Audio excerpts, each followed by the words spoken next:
Everybody, कैसे हैं आप सब? Better? Okay, I am Diksha Sharma and you are watching commerce.com. In this lecture we will study here introduction to accounting. यानी कि ये 11th class का पहला ही टॉपिक है, पहला चैप्टर है जिसके अंदर हम अकाउंटिंग है क्या इसको पढ़ेंगे, इसको हम क्यों बनाते हैं, कैरेक्टरिस्टिक्स क्या है और अकाउंटिंग का यूज़ क्या है हमारे बिजनेस के अंदर। क्योंकि जिस चीज़ को हम आगे क्लासेस में पढ़ने जा रहे हैं, जो सब्जेक्ट है वो बेसिकली क्या है, किस फैक्ट पर बेस्ड है। तो आइए शुरू करते हैं इस लेक्चर को। और हाँ, लेक्चर शुरू करने से पहले मैं कहना चाहूँगी कि अगर आप नए हैं तो चैनल को ज़रूर सब्सक्राइब कीजिए और लाइक करके अटेंडेंस दीजिए। Okay, so let's just start this lecture. So हम सबसे पहले पढ़ेंगे कि अकाउंटिंग का मीनिंग क्या है।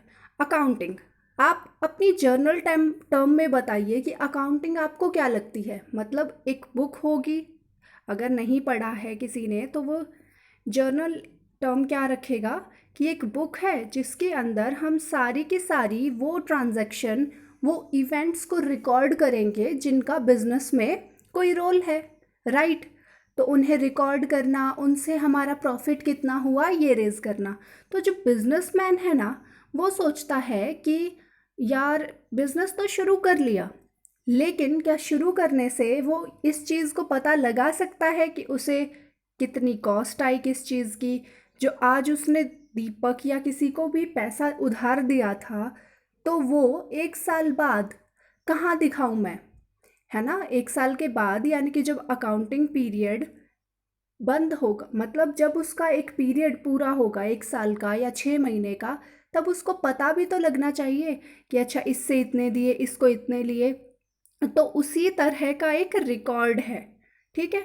तो उस रिकॉर्ड से फिर इंफॉर्मेशन निकालना, फिर क्या क्या सारी चीज़ें करना, वही क्या है, अकाउंटिंग। तो अभी ये जर्नल टर्म में हमने देख लिया, लेकिन एक स्पेसिफिक टर्म जो कि किसने दी है, American institute of chartered public account यानी कि AICPA ने जो दी है।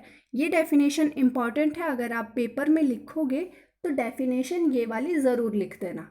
ओके, यानी कि इंट्रोडक्शन बता देना कि कोई भी बिजनेस है वो ये चाहता है कि उसे उसका प्रॉफिट एंड लॉस, उसका बिजनेस कितना ग्रो कर रहा है साल दर साल, ये सारी चीज़ें पता हूँ।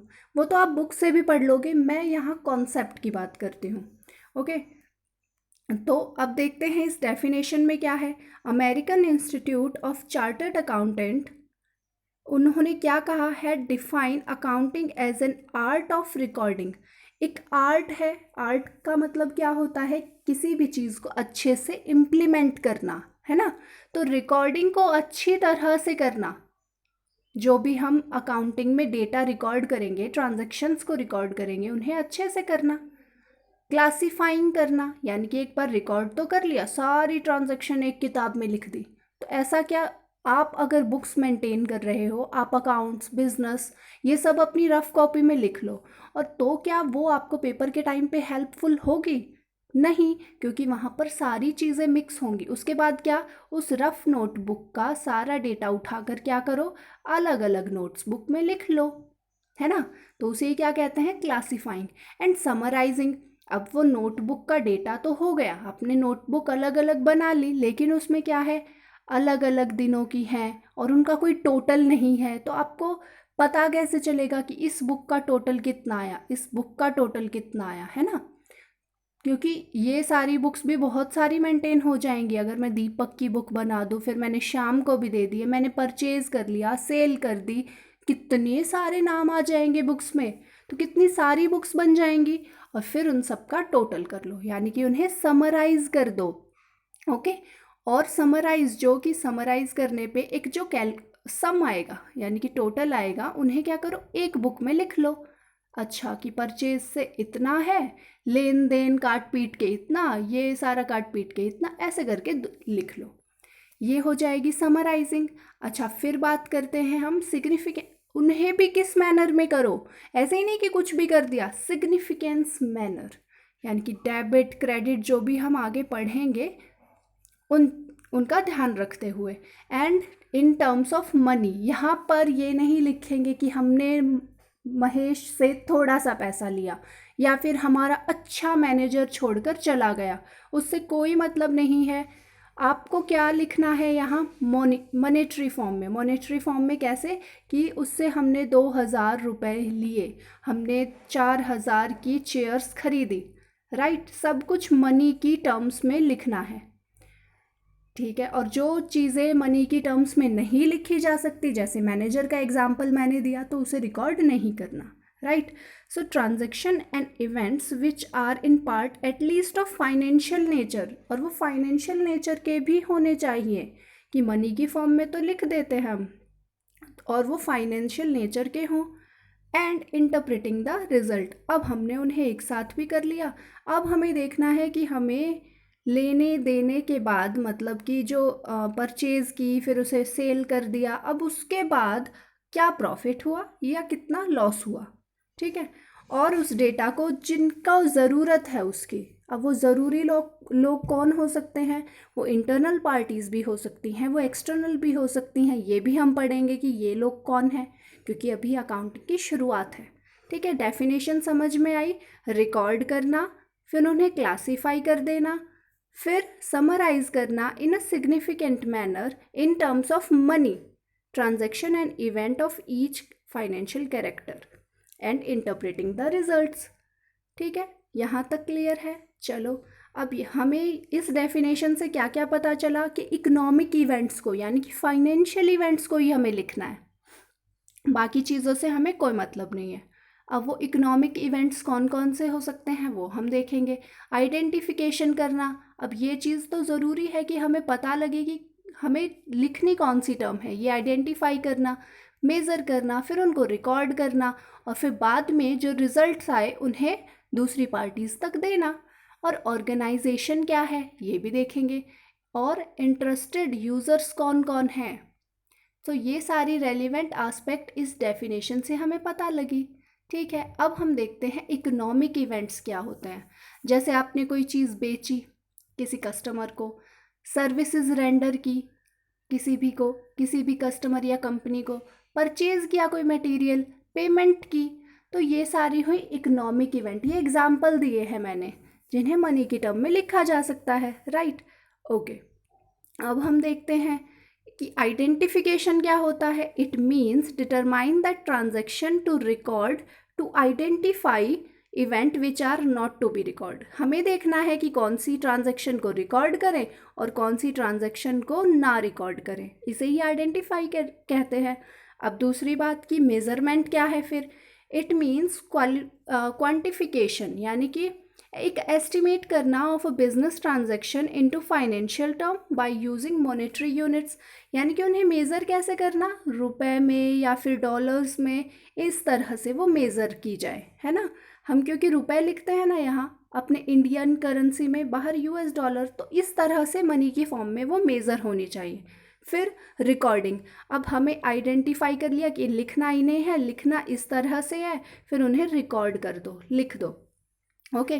फिर क्या, कम्युनिकेट करना। अब यहाँ से रिकॉर्ड कर लिया, क्लासीफाई कर लिया, सब कुछ जब कर लेंगे तो उससे क्या रिजल्ट निकालो, identify, measure, record, order of present information, जो भी इंफॉर्मेशन है, फिर उसको आगे फर्दर उसको जिस पार्टी को उसकी ज़रूरत है, जैसे कि डिसीजन मेकिंग में। अब यहीं से मैं बताती हूँ कि अगर आपका घर है, वहाँ से आपको पता लगा कि हमारे 1,000 का प्रॉफिट होता है भाई साल में, जब हम ये सारी एक्टिविटीज़ कर लेते हैं, यानी कि सैलरी आती है, सारा खर्चा करने के बाद 1,000 रुपया बचता है। तो 1,000 बचने वाली चीज़ से हम ये डिसाइड कर सकते हैं कि इस 1,000 का क्या क्या लाया जा सकता है। ऐसे ही बिजनेस में आगे डिसीजन लेने के लिए ये सारा का सारा काम ज़रूरी होता है, ओके।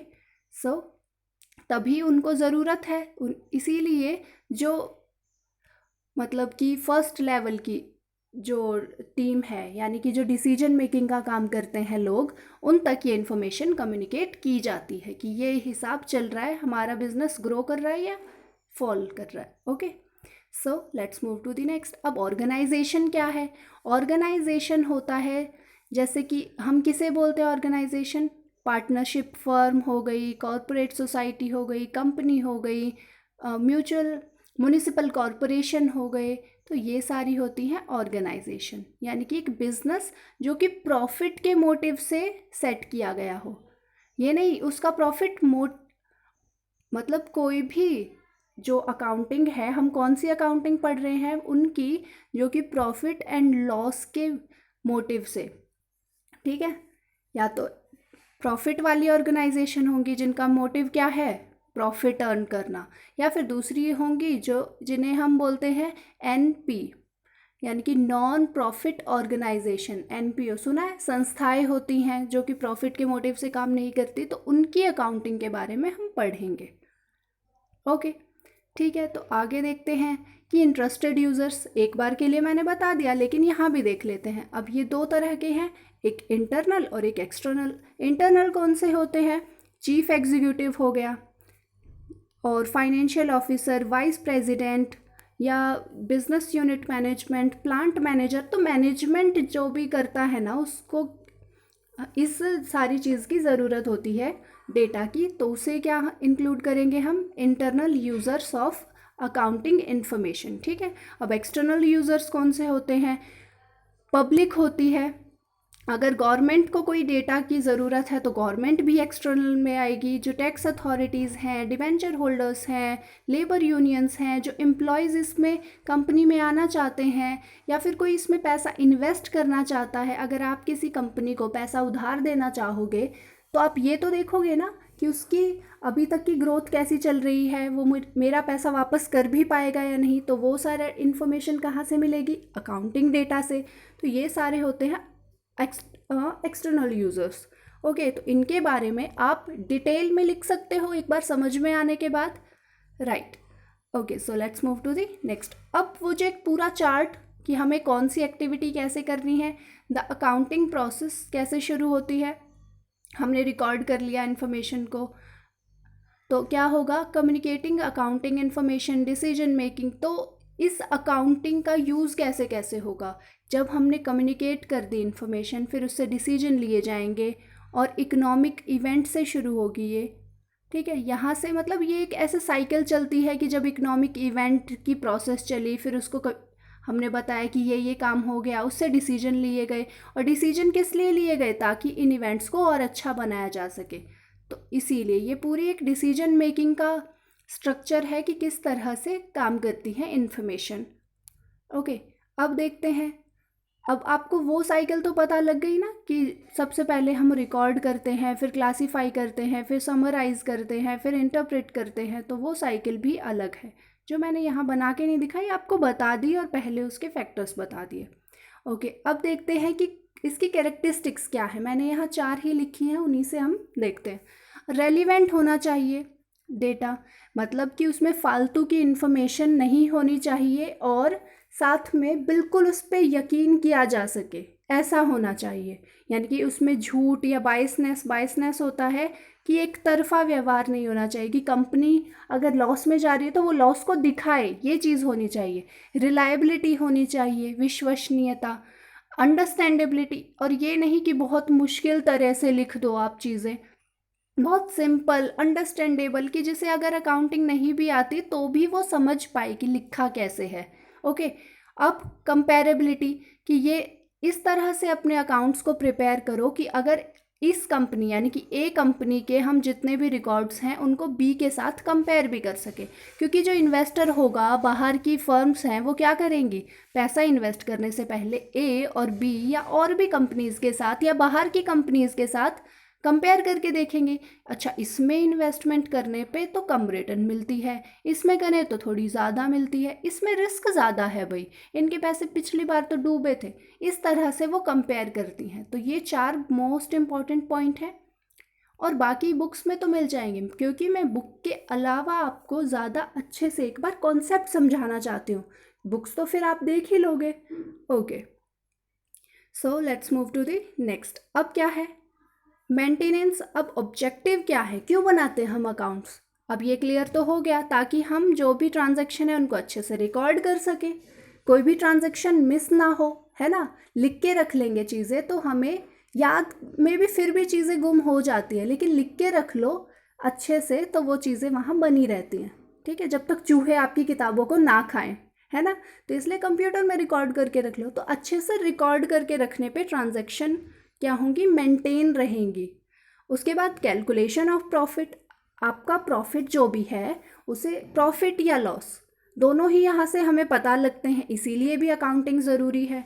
अब डिप्लीशन ऑफ फाइनेंशियल पोजीशन, अब फाइनेंशियल पोजीशन क्या चल रही है कि पिछली बार इतने प्रॉफिट हुए थे, इस बार प्रॉफिट का बार ग्राफ इतना बढ़ गया, अब इतना आ गया, फिर कम हो गया, फिर हम देखेंगे डिसीजन क्या लेंगे कि भाई जब बढ़ रहे थे तो हम क्या चीज़ें कर रहे थे, अब ये घटे तो हमने क्या गलत चीज़ें कर दी। ठीक है, ये चीज़ पता लगेगी। Providing accounting information to users, जो यूज़र्स हैं उनको इन्फॉर्मेशन भी तो अकाउंटिंग से ही मिलती है ना, तो इसलिए भी ज़रूरी है। ओके, तो ऑब्जेक्टिव पता चले। और यहाँ पर लेक्चर ख़त्म होता है। commerce.com को ज़रूर सब्सक्राइब कीजिएगा and keep learning keep growing. हम इस सीरीज़ को आगे तक लेके जाएंगे, यानी कि पूरा 11th क्लास का अकाउंट्स यहाँ मैं आपको पढ़ाऊँगी। पढ़ाने से ज़्यादा मैं आपको समझाऊँगी। ठीक है, ओके, तो साथ में पढ़ेंगे, तो ज़रूर आइएगा नेक्स्ट लेक्चर में, which is part 2 of this series. Okay, thanks for watching.